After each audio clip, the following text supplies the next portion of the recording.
Pagpalang araw po, Happy Lord's Day po sa inyong lahat. Araw ng ating Panginoon. Ang araw na ito is Sunday. Andito po tayo sa Barangay 96, Summit, District 1, Tondo, Manila. Tayo po magsishare tayo. May Bible akong hawak po yun ang Biblia ng mga pastor. Magandang bagay na yung salita ng Panginoon Diyos na ibabahagi sa bawat tahanan. Kasi yan pong layunin ng sinabi ng ating Panginoon, dadali ng kanyang salita. Pati yung kila ate hayin mo. Sa mga tao. Kaya hanggat nabubuhay tayo, sinisikap natin madala ang mabuting balita o salita ng Diyos sa bawat tahanan. Alam nyo, lalo na sa ating buhay ngayon, sa ngayon medyo magulo. Pwede sabihin na hindi magulo, saka nakagiti dito sa Pilipinas, pati simbahan nagigirali na po.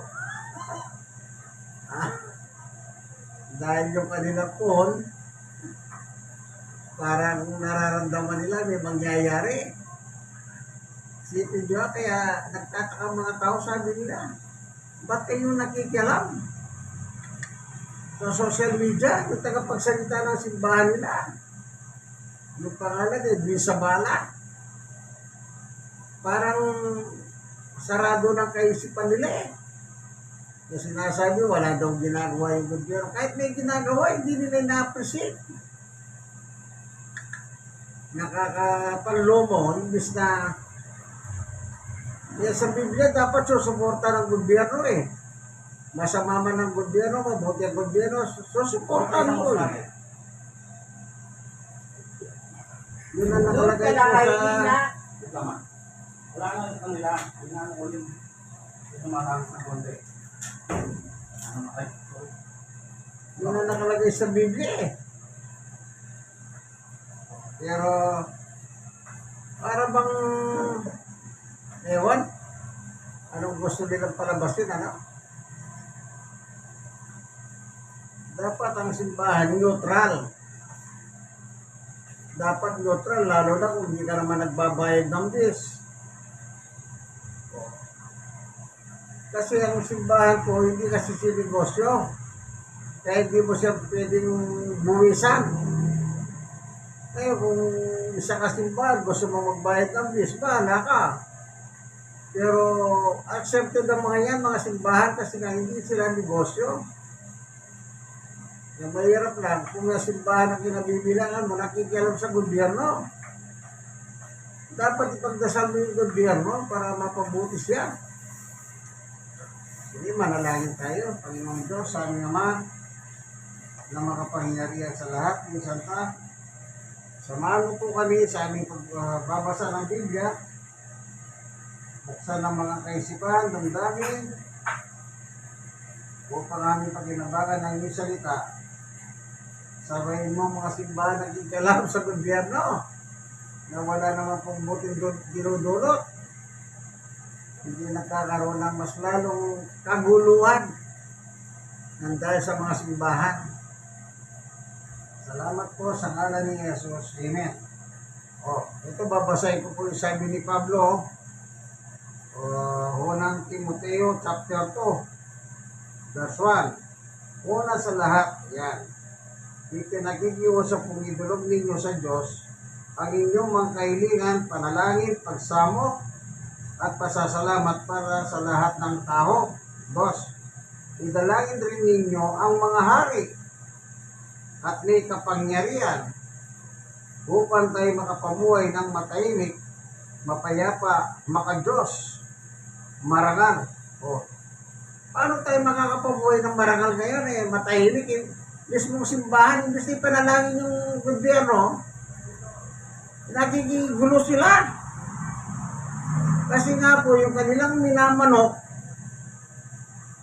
ano sabi sa balita, sa Lunes, yung impeachment ni Sara, sisimulan na.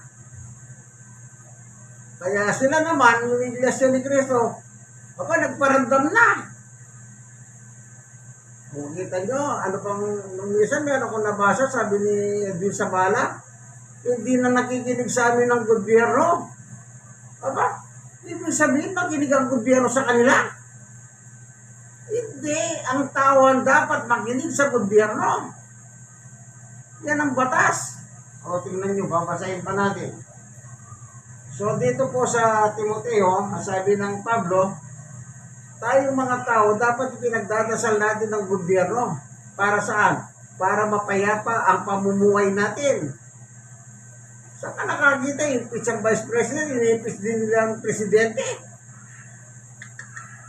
Only in the Philippines. O, tignan niyo po yung utos ni Pablo. Sa chapter 13 ng Roma, verse 1. Ang bawat tao ay dapat pasakop sa mga pinuno ng pamahalaan, sapagkat walang pamahalaan hindi mula sa Diyos, at ang Diyos ang nagtatag ng pamahalang humihiral. 2. Kaya nga, ang lumalaban sa pamahalaan ay lumalaban sa itinalaga ng Diyos, at sila'y nararapat na parusa. Kita nyo? 3. Ang mga pinuno ay hindi dapat katakutan ng taong gumagawa ng mabuti. Ang gumagawa lamang ng masama ang dapat matakot. Kung ayaw mong matakot sa mga namumuno, gumawa ka ng mabuti at pararangan kanila. Naalala ko yung mga nagbabayad ng business sila, Chris, pinaparangal sila ng gobyerno. Dahil mabuti silang mamamayan, nagbabayad sila ng bis. 4. Sila mga ilipod ng Diyos para sa ikabubuti mo. O yung palang namumuno, kagaya ng presidente, ang ginagawa pala nila yan sa ikabubuti mo. Sa ikabubuti mo, pero hindi nila makita yung ginagawa ng gobyerno, manapa. Ayan, rumaratchat na naman sila sa social media, sa Facebook, sa TikTok, sa lahat na. Kita nyo po, sabi nga ni Sabal, tagapagsalita ng Iglesia ni Cristo, hindi na nakikinig ang gobyerno sa amin. Kayo ang dapat makinig sa gobyerno. At hindi na kayo dapat makinig. Sumunod kayo. Lahat tayo, sabi ni Pablo, sumunod eh. Ibig sabihin, ang gobyerno susunod sa kanila. Ano naman yun? Kalukuhan. Ano sabi ni Pablo sa mga namumula? Sila yung mga lipod ng Diyos para sa ikabubuti mo. Ngunit kung gumawa ka ng masama, dapat kang matakot dahil sila yung may kapangyarihan magparusa. Pero dito, sinabi niya magparusa, pero hindi niya sinabi, yung gobyerno papatayin ka. Ang problema, yung gobyerno ni Duterte, walang ginawa kundi pumatay. Ngayon, nasiwala lahat yung kanyang pagpatay. Mula pagka-mayor ng Davao, pinagkita po sa mga Lahat? yung sa ICC. Nagsimula na kasi pinakita nung prosecutor, yung mga utos niya mismo, yung mga video niya. Napakasama. Kasi yung Iglesia ni Cristo, baka Duterte yan. Halatang-halata sila eh. Anong sabi sa gobyerno? Sila'y lingkod ng Diyos na nagpaparusa sa mga gumagawa ng masama. Ay yung mga kandidato ng Iglesia ni Cristo eh. Yung flood control, kaya nga sinasampa sila ng kaso, sabi ng tao, yung kandidato nyo. Malakas na. O yung kanilang senador, si Marcoleta, na isang membro ng Iglesia ni Cristo. Sipin nyo, yung sose, hindi niya sinusunod. Akala mo kung sinong magaling na abogado. Samantalang yung mga ibang kandidato, sinusunod yung sose. Siya hindi niya sinunod. Kaya hindi man siya makastigo. Dapat kastiguin siya kasi nilalabag niya yung sose ng Comelec. Siya hindi niya nga nilagay yung mga donor niya, yung pangalan. Kaya sabi ng mga tao, baka naman ang donor niya si Diskaya. Sabi ng mga tao sa social media. 5. Kaya nga dapat kayong pasakop sa kanila, sa gobyerno. Hindi lamang upang hindi kayo maparusahan, Oh. kundi alang-alang na rin sa inyong mga budhi. Talagang ang batas talaga, sumunod po tayo sa gobyerno.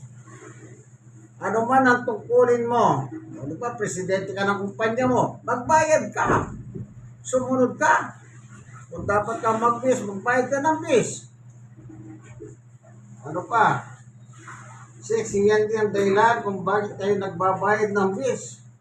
Kaya ko po, yung first job ko sa Ano ba yung private. sinusundot mo, nak? Maliit?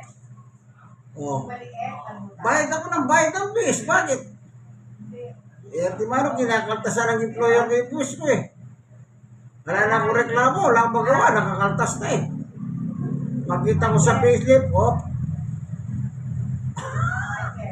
pag-ibig, GSS, tax, Dapat malaki na kabuhay. biyayar. Sipin nyo, at the age of 20, nagbabayad ako ng bis. Kasi nga po, batas sa gobyerno yan, magbayad ng bis. Kaya naman, okay lang, nakakatulong ka naman eh. Pero yung nanakawan mo yung pera ng taong bayan, yung bis, hindi maganda. Eh, yung mga kandidato ng Iglesia ni Cristo, mga sinuporta na senador, involved sila flood control. Yung pera ng flood control galing sa taong bayan, sa tax, ninanakaw. Tapos sila nagre-reklamo. Dapat kung talagang matino ang simbahan mo, ipagdasal mo ang gobyerno mo. Hindi yung nilalabanan mo ang gobyerno. Ang gusto yata ni Edwin Zabala, ang gobyerno susunod sa kanila. Ayan o, ratsada na ratsada sa social media. Pati yung mga marin na marites. Sabi ni Zabala, dapat daw, suporta ng mga nagbubulgar ng anomalya. Pero ibubulgar ng mga maris mali-mali sa mga salita nila. O yan, hindi demanda sila ngayon. Ang dami nagbabalak magdemanda. Si Anyo, Rita Radio Sundalo yun, didemanda raw.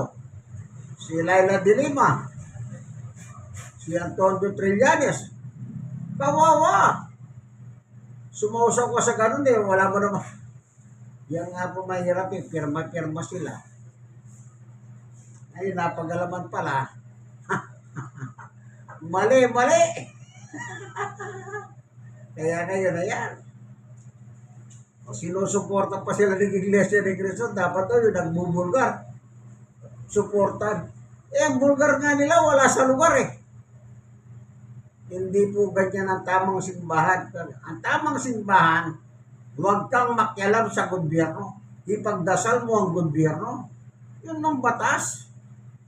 Hindi pinagkikialaman mo dahil yung kandidato mo. Nagkakaroon sila ng kaso. Alala ko nung araw yung last year na impeachment ni Sara, nag-rally pa sila. Sabi mo, bukas na maraming tubig. Buhos ako. Ang pinulong pamalaan ay lingkod, ay mga lingkod ng Diyos, at ito ang kanilang tungkulin. Siya't ibigay ninyo ang bawat isa ang nararapat sa Kanya. Magbayad kayo ng dapat bayaran. Ito, mami.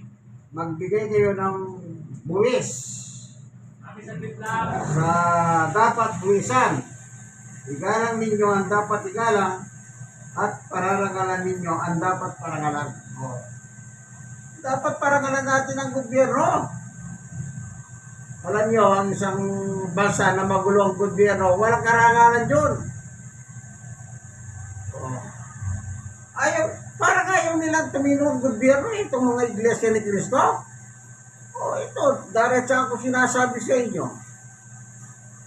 Parang gusto nyo ang gobyerno magulo eh. Kasi sumasalangsang na kayo sa batas ng Diyos. Kaya ang tawag po sa inyo, mga antikristo eh. Bakit si Pablo, apostol ni Jesus? Yung salita ni Pablo, salita ni Jesus yun. Ayaw nyo magpasakot sa gobyerno kasi hindi nyo sa orsonada.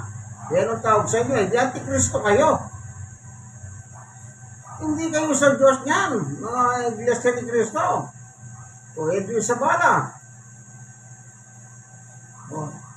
Hindi kayo sa Diyos. Nilalabanan nyo ang batas na dapat ang gobyerno suporta ni panalangin natin. Hindi nagrarally pa kayo eh. Nirarally ninyo kasi yung mga kandidato, involved sila sa flood control. Yan ang totoo. Kaya mahirap pagtakasan ng katotohanan. So bagay, sabi nga, ang lahat ng bagay may hangganan, kagaya ni Duterte. Akala ni Duterte walang hangganan yung kapangyarihan ng presidente sa kanya.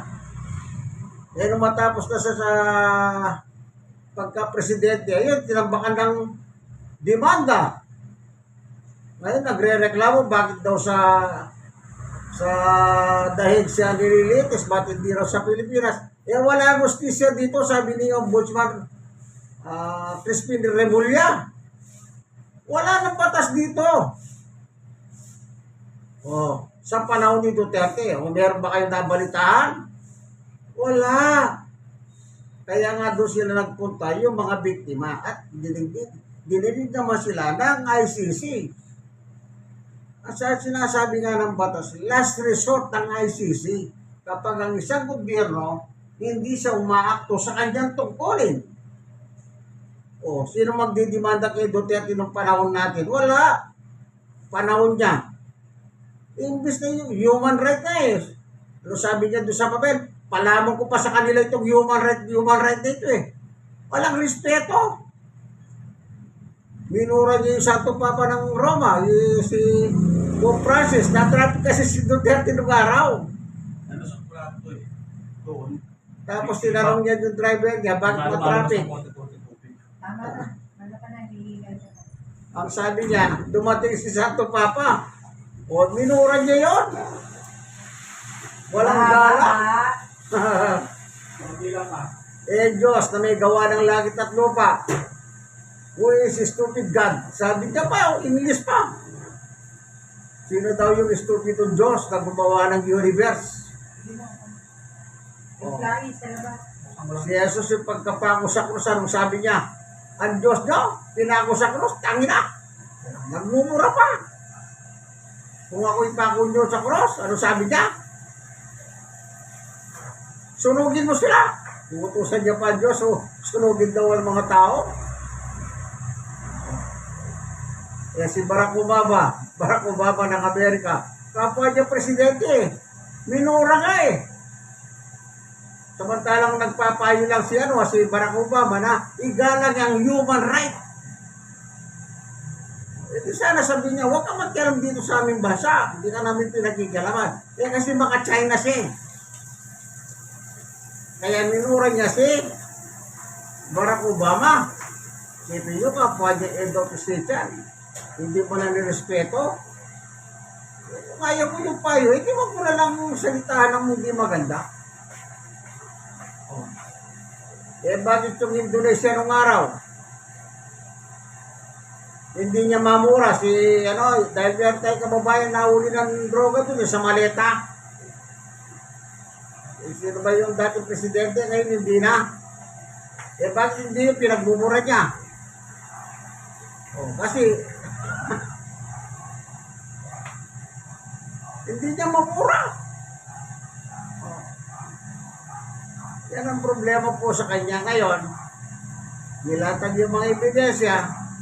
Kaya ngayon, ang Iglesia ni Cristo, ayan, papagita sila ng galaw nila. Sa social media, naglipa na. Si Edwin Sabala, yung tagapagsalita.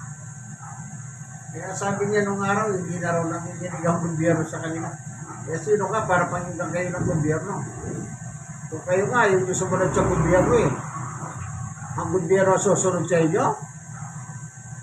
Aba, mas yata nila sila ng gobyerno. Samantalang antikristo sila. Oh.